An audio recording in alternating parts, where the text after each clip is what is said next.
Mesdames, Messieurs, peuple congolais, la mémoire se construit et se transmet. Et pourquoi? Parce qu'un peuple qui n'a pas de mémoire commune ou consensuelle, ce peuple-là sera toujours en proie aux mêmes erreurs, aux mêmes drames, aux mêmes tragédies, à l'oubli. Ce peuple-là sera toujours en proie aux mêmes amalgames, au négationnisme, à la guerre de mémoire et n'oublions pas à la repentance. Donc, la mémoire doit se transmettre. Parce que le futur ou l'avenir, c'est tout simplement le passé et le présent qu'on ignore.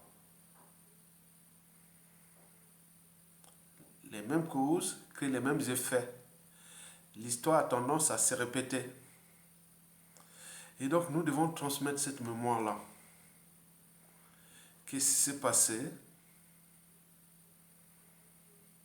entre 2012 et 2022 sous les quinquennats de François Hollande et de Emmanuel Macron à l'échelle de notre pays.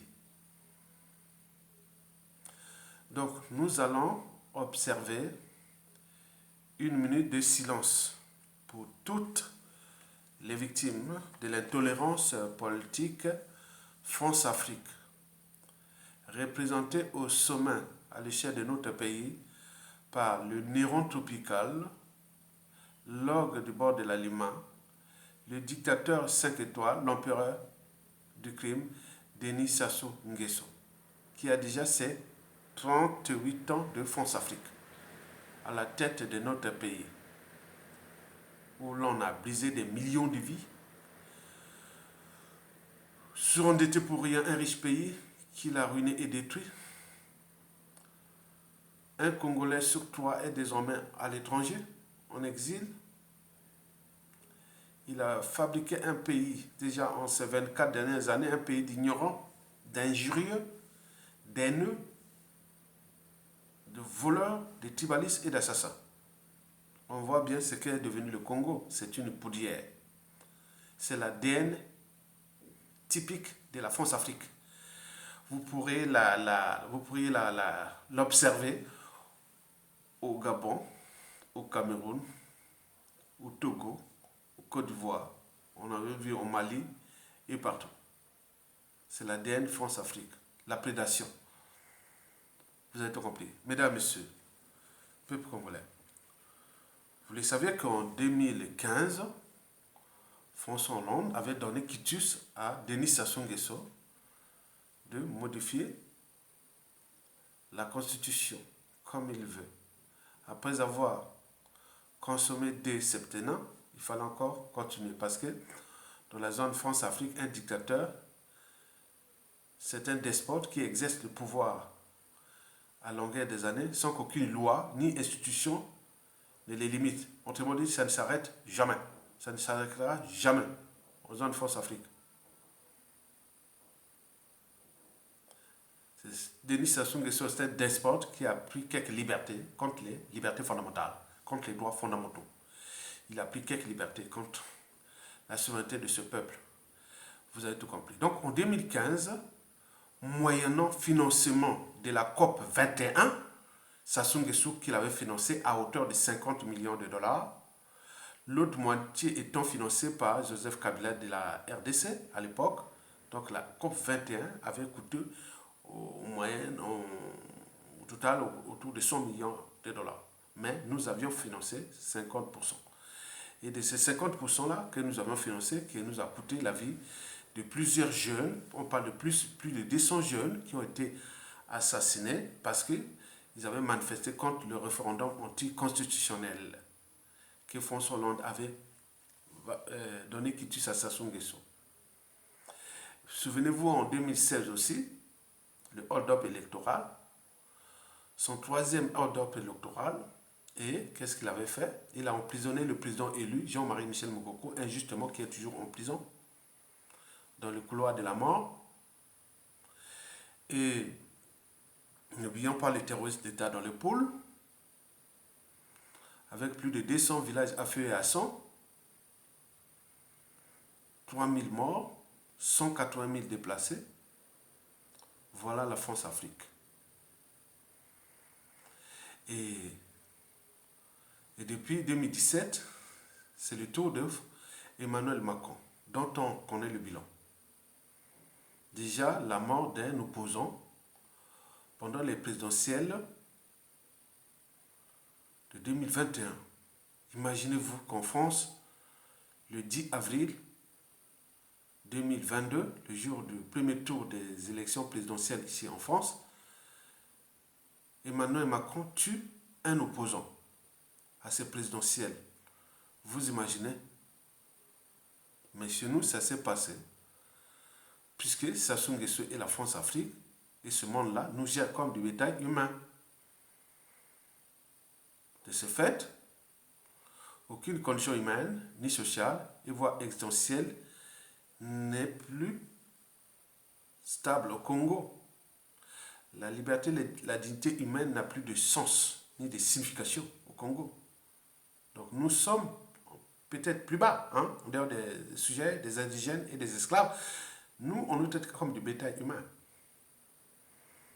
Et donc ça, il faut transmettre cette mémoire. C'est très important. Parce que l'histoire n'est pas encore finie. L'histoire est encore à écrire. L'histoire de ce monde est encore à écrire. Donc il faut transmettre cette mémoire. Ce qui s'est passé en 2012 à 2022 sur les deux quinquennats de Hollande et Macron à l'échelle de notre pays.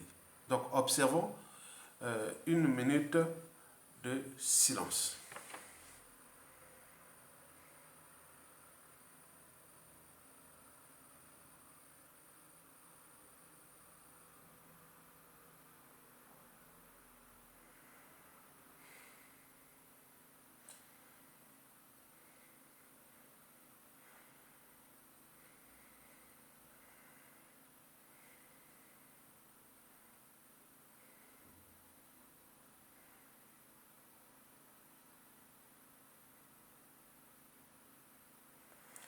Merci pour avoir observé une minute de silence pour toutes les victimes de l'intolérance France-Afrique de ces 10 dernières années.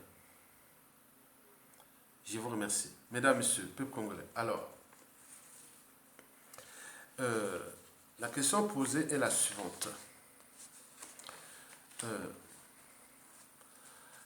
Emmanuel Macron et Jean-Yves Le Drian sauveront-ils Jean-Marie Michel Mokoko,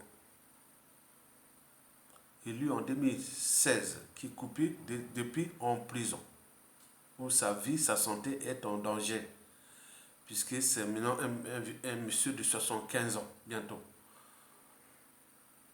Et là, il a depuis 6 ans en prison, injustement. Et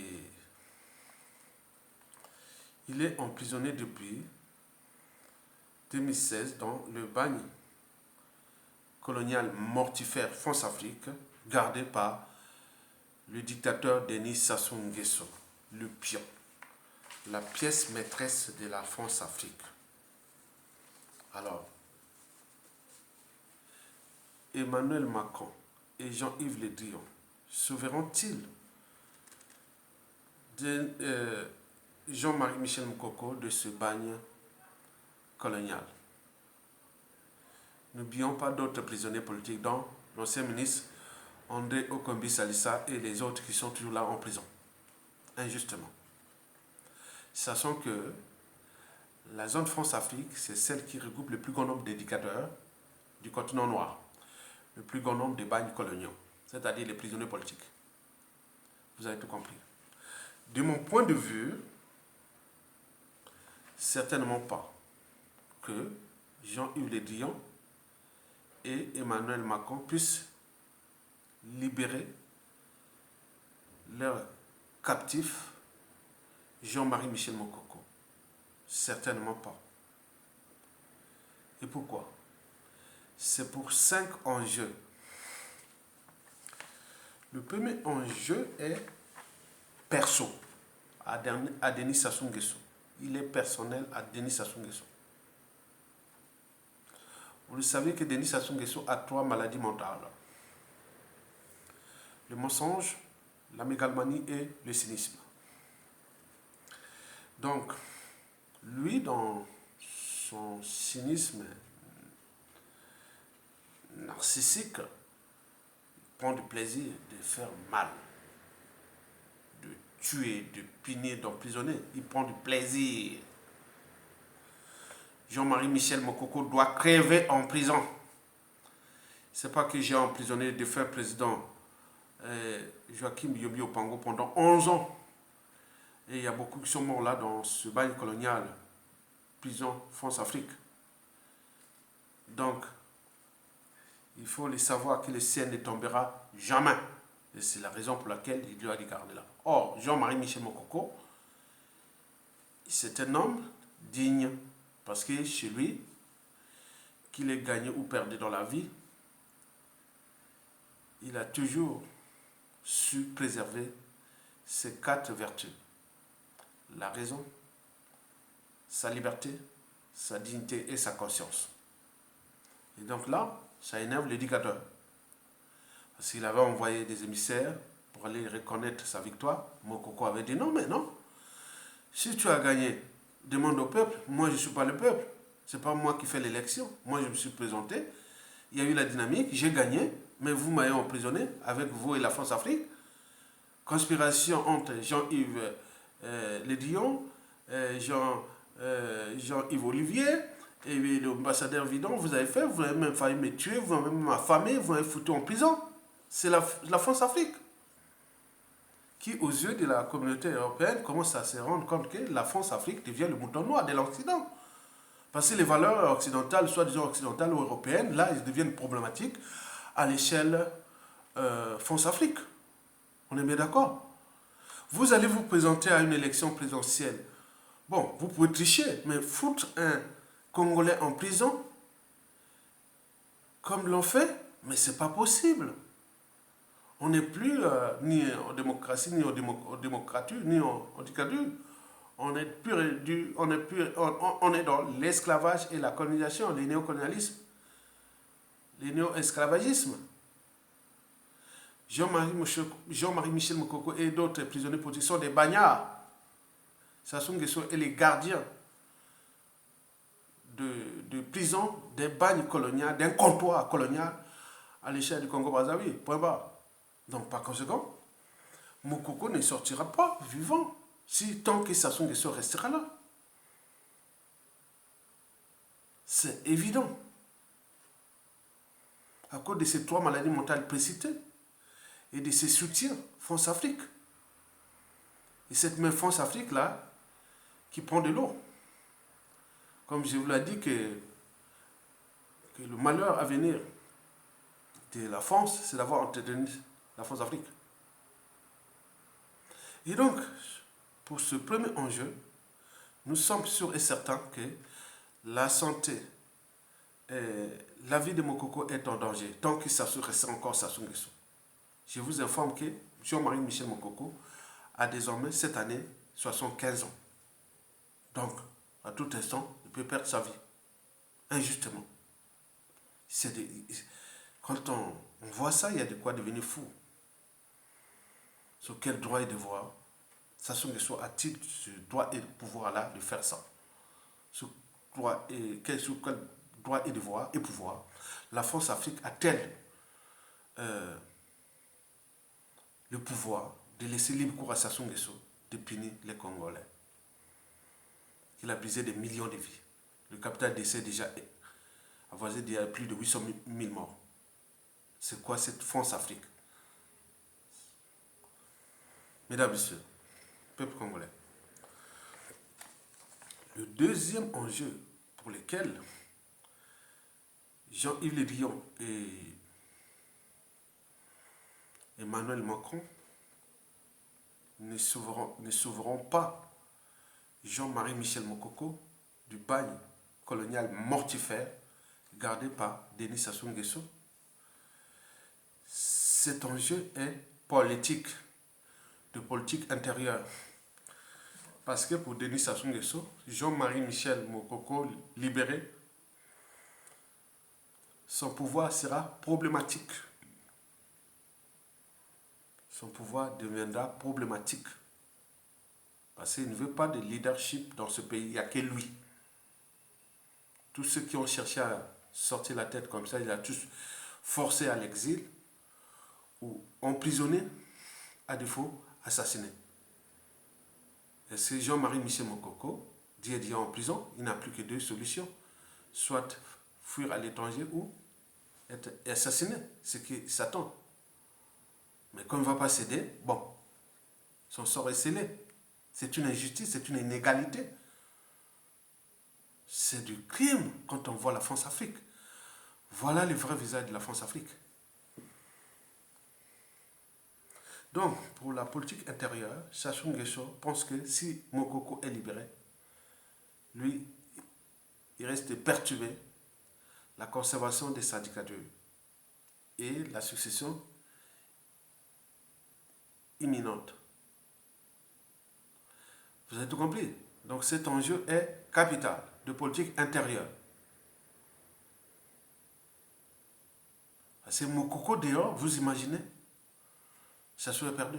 Donc là, il faudra maintenir là en prison. Et crever là-bas. Sassou Nguesso est l'incarnation du mal. Sassou Nguesso est l'inhérent tropical. Ces individus-là qu'on ne rencontre qu'une fois tous les 2000 ans dans une nation ou société donnée, ils seront toujours au service du crime, des inégalités, de l'oppression, des injustices, de la barbarie. Ils prennent d'ailleurs du plaisir. Sassou Nguesso prend du plaisir. Les jours où on entend que Mokoko est maintenant malade, il va mourir. Là, ce jour-là, il sort comme ça, comme il a fait tomber des intellectuels, des cadres civils, politiques et militaires de ce pays-là, comme des quilles dans un bowling. Il est là. C'est quoi? Dieu. Denis Sassou Nguesso est un anthropophagiste, nécophagiste. Il vit que de la mort. Parce qu'il croit qu'il a le pouvoir autre.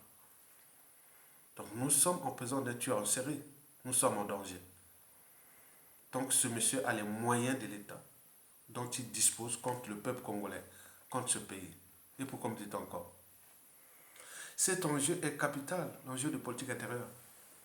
Donc Mokoko ne sera pas libéré. C'est à nous, peuple congolais, civils, politiques et militaires, de prendre notre responsabilité. Et la diaspora continue à mettre ses moyens de pression extérieure pour qu'on puisse un peu éveiller la conscience humaine des maîtres de Sassou Nguesso, dont Jean-Yves Le Drian et Emmanuel Macron. Mesdames et messieurs, peuple congolais. Le troisième enjeu est France-Afrique, notamment. Denis Sassou Nguesso est le gardien de prison France-Afrique à l'échelle de notre pays. Chef d'un comptoir, il est là. Il est la pièce maîtresse. Vous savez que dans une machine, si vous perdez une pièce maîtresse, c'est comme un corps sans âme ni conscience. C'est comme un ordinateur sans programme. C'est comme une ampoule sans électricité. Donc par conséquent, la France-Afrique ne peut perdre Sassou Nguesso.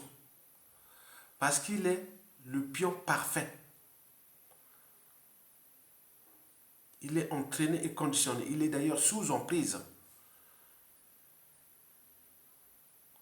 de donner la mort aux Congolais. Sassou Nguesso est le pire pion de la conservation du chaos. Vous voyez qu'au Congo là-bas, rien n'est plus stable. La condition humaine, la condition sociale, la condition exotique n'est plus stable. C'est ce qu'on appelle la conservation du chaos. Il faut les laisser ces Congolais dans la merde totale. Et dans toute la zone France-Afrique, c'est comme ça. C'est ça qu'on appelle la conservation du chaos. Pour laisser la domination, la prédation et autres que vous connaissez.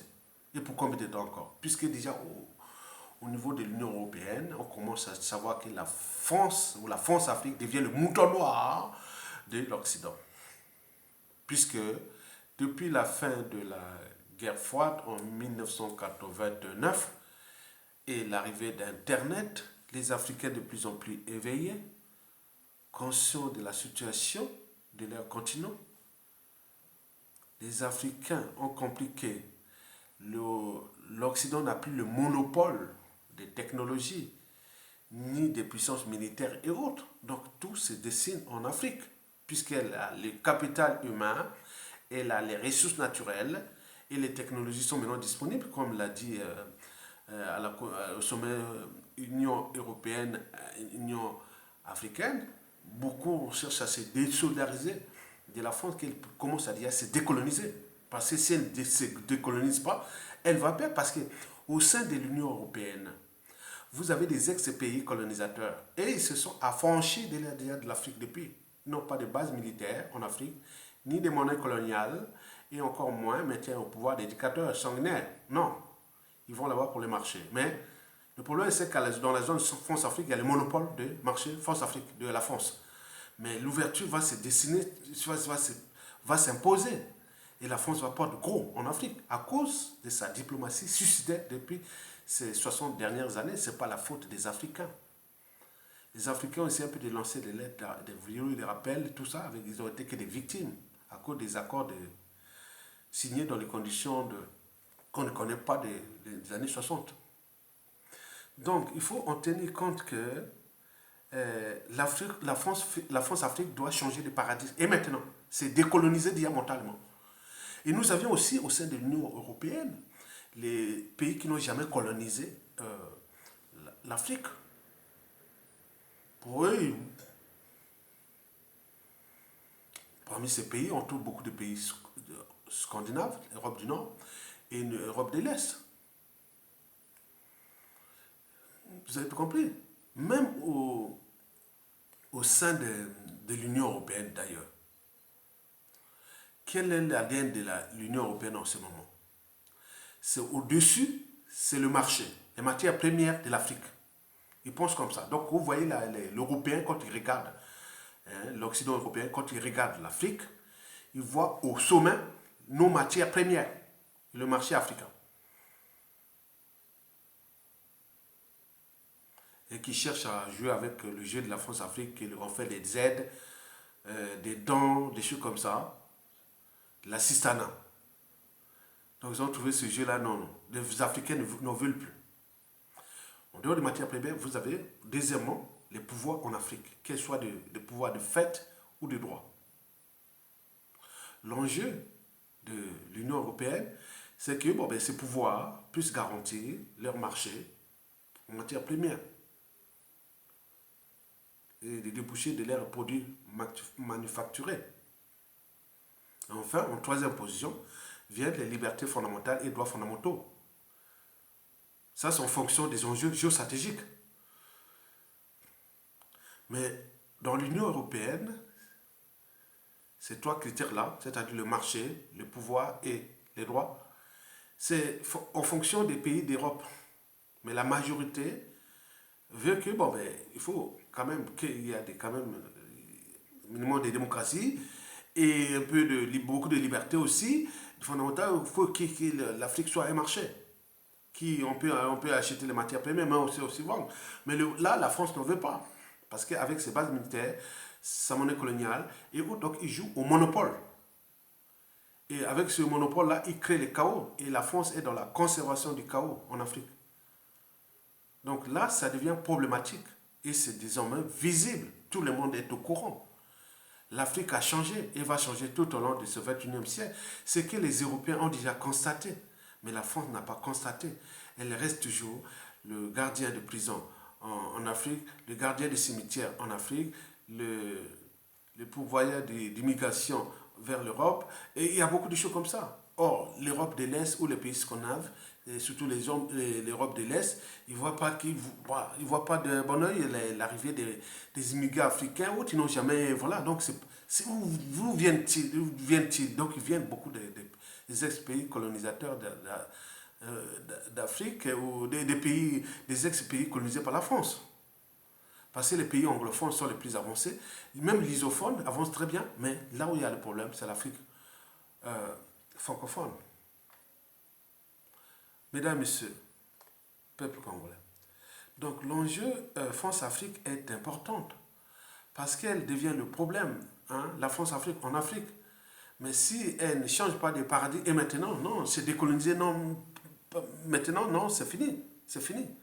Nous sommes montés dans le siècle nouveau du panafricanisme, de l'afrocentisme, de veille haute. Donc c'est un processus qui est déjà engagé, où certaines puissances militaires économiques et le marché va s'emballer. Les gens cherchent à prendre le contrôle du marché, du monopole français en Afrique. Mais quand elle va perdre, c'est pas à cause de... Non, mais c'est cette situation qui consistait à maintenir ces pions. Et ces pions tuaient, emprisonnaient et autres jusqu'à aujourd'hui. Et pourquoi me dit encore? Mesdames, Messieurs, peuple congolais, le quatrième et avant-dernier enjeu est militaire. Parce que ça c'est que, bon, ben, si libère Mokoko, au niveau des militaires, on va dire, bon, ben, voilà. Donc, ils vont peut-être surveiller, c'est un général des armées, qui les armées, pendant qu'il y avait les généraux Mokoko, c'était encore l'armée congolaise. Maintenant, l'armée aujourd'hui, c'est... Vous voyez? Donc, c'est pour montrer aux militaires que lui, il est supérieur aux forces armées congolaises, Denis Sassou Nguesso. Par conséquent, vos formations de Saint-Syrien, de point, ça ne sert à rien. Ça se dit zéro. C'est le paradoxe. Il est soutenu par la France-Afrique, des Saint-Syriens, des armées, mais on a humilié et suivi un général formé de Saint-Syriens en France. Ce qui fait que même au sein même de la classe intellectuelle, politique et autres, qui demeure à la chute des Azous, autres qui va arriver, à quoi ça servira encore d'envoyer former nos officiers en France? Ça sera peut-être la fin. Donc vous imaginez qu'il y a beaucoup de choses qui viennent là, qui vont se dessiner, dessiner après Sassou Nguesso, parce que je vous l'avais rappelé que après Denis Sassou Nguesso, les relations diplomatiques du Congo avec la France risquent d'être potentiellement et structurellement, même conjoncturellement problématiques. C'est-à-dire tumultueuses ou froides, même glaciales. Et donc là, ça va se chambrer dans toute l'Afrique francophone. C'est inévitable ce qui se passe au Mali, ce qui va se passer ailleurs, même ce qui se passe en Centrafrique. Ça va être des zones de tension comme ça, la France, et va perdre beaucoup d'énergie, beaucoup d'argent pour aller régler des conflits qui sont là pour dire, bon ben allez, maintenant, partez, soit vous vous transformez, soit vous partez. Soit vous décolonisez, soit vous partez. Donc il y a ça. Donc au niveau militaire, c'est très important. Ça soit voulu damer les pions aux armées congolaises. Il a fait, il a prouvé. Et jusqu'à présent, il n'y a pas. Il continue d'ailleurs à donner des primes anti-coup d'État aux officiers militaires congolais. Comme des enfants, hein, ils donnent des bonbons et autres. Et beaucoup de choses qui se passent là-bas. On nous signale même qu'il y a bon, je ne veux pas vous parler là quand Edou et Bukwele, il y a beaucoup de choses là-bas, Tchaboucheo et tout ça, les mercenaires qui sont venus de Turquie, de Russie, voilà, on en parle là-bas, on ne sait pas ce qui se passe là-bas, mais on suit. Mesdames, Messieurs, peuple congolais, la cinquième et la dernier enjeu est géostratégique tout justement. Ben oui. Donc, aujourd'hui, Denis Sassou Nguesso, il sait bien que Jean-Marie Michel Mokoko fut lâché par les armées françaises. Sinon, il aurait pu prendre le pouvoir en 2016. Donc là, Sassou Nguesso a libre cours au niveau géostratégie avec la France-Afrique, garder Mokoko en prison.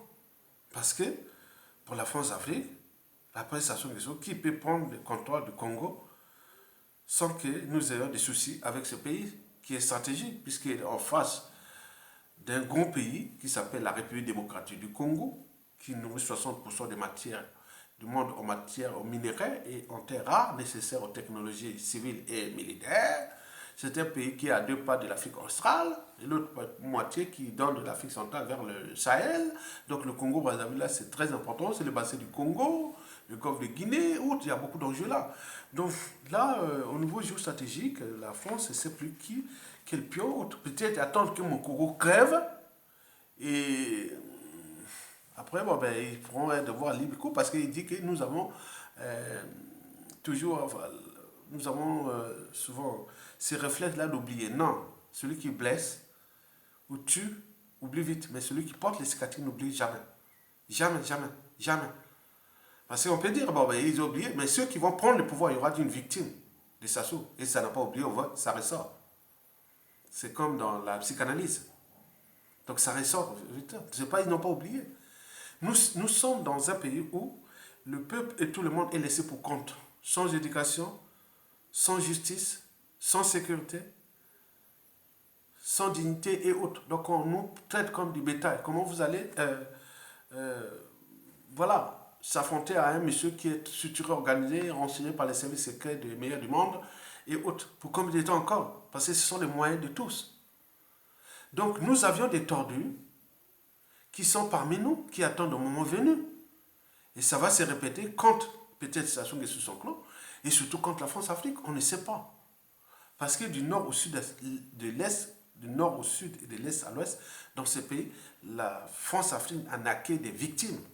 Mais je ne sais pas comment va-t-elle avoir encore confiance au Congo, Brazzaville, la chute de Sassou Nguesso. Mais s'il continue à jouer les statu quo. Mais jusqu'à combien de temps? Il y a maintenant, au sein des armées, la classe intellectuelle, tout le monde du nord au sud, de l'est à l'ouest, dit que Sassou est le problème et la France-Afrique. Quand vous allez dans les médias et réseaux sociaux congolais, vous allez voir que ça chauffe contre la France-Afrique, hein, contre la France. Ça chauffe, hein. Mais comment trouver les situations de synergie, d'arbitrage, de positionnement, de complémentarité, d'adaptation, ou même de changement de paradigme, et dire à la France que voilà, c'est fini. Anticipant. Mais là, il n'y a pas. C'est la RDN, c'est les rapports de force. Et ces rapports de force-là arrivent. Ils ont commencé au Mali, ça va s'étendre partout. Et il y a d'autres puissances qui en profitent. Et la France va perdre gros. Comme disait Aimé Césaire, le malheur de l'Afrique, c'est d'avoir rencontré la France. J'avais alors reformulé sa pensée. J'ai dit que le malheur à venir de la France, c'est d'avoir entretenu la France-Afrique. On voit déjà à l'échelle européenne, on voit à l'échelle eurasienne, tout le monde voit que la France-Afrique, la France devient le mouton noir de l'Occident, devient le problème de l'Afrique. Parce que depuis 60 ans, elle n'a cessé de tirer l'Afrique francophone vers le bas, qui est le plus en retard comparé à l'Afrique anglophone et lusophone. Et voir l'Afrique du Nord. Mesdames, Messieurs, peuple congolais, likez et partagez cette vidéo pour les besoins de la mémoire. Vous le savez que, bon, je ne vais pas en profondeur souvent sur certains sujets où je maîtrise bien, je connais bien, au niveau géopolitique, parce que pour faire la politique, il faut l'histoire, la géographie et autres. Mais ça, je suis calé pour toute l'Afrique. J'ai fait la carte du monde, vous savez, en classe de 4e, j'avais un prof qui c'est connu de tout le monde. Moi, j'allais coller les papiers parce que j'ai fait la carte du monde, j'ai dessiné tous les pays du monde. Et le prof, là, quand il m'avait vu à l'après que j'étais à la faculté des sciences, il a dit, oh, il croyait que j'avais fait littérature, histoire, géo, autre. Bon, non. Bon, donc, moi, je suis calé en géopolitique. Je connais l'histoire, je connais les stratégies. Donc, moi, ce qui se passe là, je ne suis pas marabout ni autre, mais la France va perdre gros. Va perdre gros. C'est à tête de commencer déjà à demander à ses pions préfets de libérer tous les prisonniers politiques et maintenant avant les présidentielles ou pendant les présidentielles. Ce sera déjà un acte de changement. Que nous, on ne veut pas que la zone France-Afrique devienne un bagne colonial. Déjà ça. Rendre à ces 10 fils d'Afrique leur liberté. Ceux qui sont au Congo-Brazzaville, au Gabon, au Cameroun, au Togo, au Côte d'Ivoire, au Sénégal et partout. Au Tchad. Donc vous imaginez. Donc libérer d'abord ces prisonniers politiques et autres, c'est déjà un signe d'apaisement. C'est déjà ça. Mais si vous ne le faites pas, les Africains ont encore bien compris que face à la France-Afrique, il faut des rapports de force. Et c'est ce que les gens, c'est l'ADN, ce qui circule les réseaux intellectuels et autres africains, comme les fourmis légionnaires qui transmettent les signaux, voilà. Là, il ne faut plus ni raisonner les gens là, et la France-Afrique, l'oligarchie portugo-afrique française là, il ne faut même pas les raisonner. Il ne faut même pas en parler. Il faut que quand vous avez l'État, votre pays, allez voir les partenaires et venez s'affronter et va pleurer, et va parler des mercenaires et autres. Alors que la France est déjà, avec les Américains et les Anglais, les premiers pourvoyeurs des mercenaires en Afrique. Là-bas, on appelle instructeur, mais les autres, voilà. Donc, comprenez ça. Donc, il faut qu'on change de monde là. Le monde n'a plus besoin de ça. Le monde a besoin que le marché reste le marché. Les pouvoirs politiques sont à revisiter et les libertés fondamentales, le but de la condition humaine doivent être vraiment l'enjeu, au cœur de l'enjeu des sociétés nouvelles. N'oublions pas que nous avons maintenant des enjeux écologiques parce que les ressources dont nous disposons sur la Terre sont limitées alors que nos besoins de consommation sont illimités.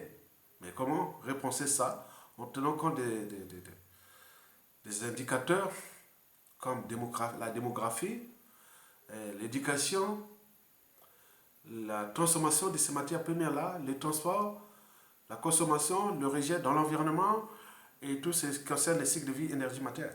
Mesdames, Messieurs, je vous remercie. À bientôt.